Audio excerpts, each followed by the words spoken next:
Saudari dan saudari yang terkasih, pasti pernah berjumpa dengan manusia yang tidak cocok satu sama lain. Namanya Chong, bermusuhan. Kalau yang satu ngomong begini, yang lain pasti melawan. Kalau ini ngomong gini, ini pasti tidak setuju. Jadi nggak pernah damai. Gara-gara mereka emosi, gara-gara hati mereka gelap, dikuasai oleh roh jahat. Kita tahu bahwa orang-orang Yahudi dengan Yesus seringkali bentrok, selalu mencari kesalahan-kesalahan pada Yesus. Bukan hanya pada Yesus saja, tapi juga pada gereja purba, pengikut-pengikut Yesus. Yang dipersoalkanlah selalu Allah, siapakah sebenarnya Yesus dari Nazaret? Kata gereja purba, Yesus dari Nazaret sebenarnya adalah ungkapan penjelmaan wujud nyata dari sabda Allah. Jadi sabda Allah itu diwujudkan, diungkapkan, dipraktekkan, dinyatakan oleh perbuatan, tindakan pribadi Yesus.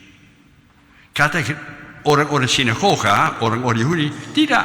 Yesus hanya anak dari Maria dan Yosef yang kami kenal. Itu saja.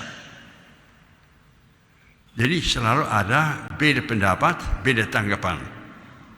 Nah, dalam bacaan tadi ini kita mendengar suatu diskusi Yesus dan orang-orang Yahudi, ataupun dikatakan diskusi antara gereja purba dengan sinagoga. Menurut sinagoga, Yesus itu penghujat dari Allah. Suka melecehkan Torah hukum Musa. Padahal itu namanya pegangan hidup. Sedangkan mereka menyalibkan Yesus. Yesus ditolak, dibuang. Salah. Si pengacau. Sedangkan gereja purba mengatakan, tidak. Yesus itu hidup. Yesus itu adalah Tuhan kita, pegangan hidup kita. Dia beserta kita. Maka tidak cocok, maka ribut satu sama lain. Akhirnya pergi gereja purba, diusir dari agama Yahudi, diekskomunikasikan.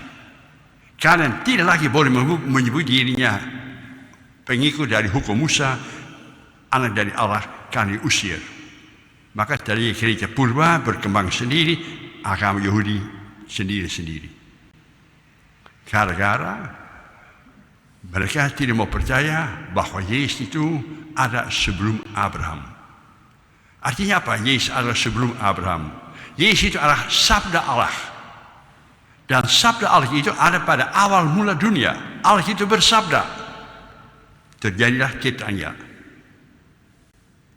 Dan Allah itu bersabda apa? Hendaknya ada relasi akrab, relasi cinta antara Allah dengan manusia. Dan terjadi demikian. Sampai manusia menolak. Manusia mengatakan, saya bisa mengatur hidup saya sendiri. Darah Yesus mengatakan, saya adalah ungkapan dari sabda Allah. Saya melaksanakan perintah Allah kepada saya.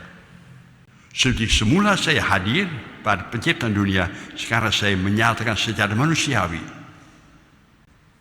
Dan itu sebabnya banyak salah paham tentang siapakah sebenarnya Yesus.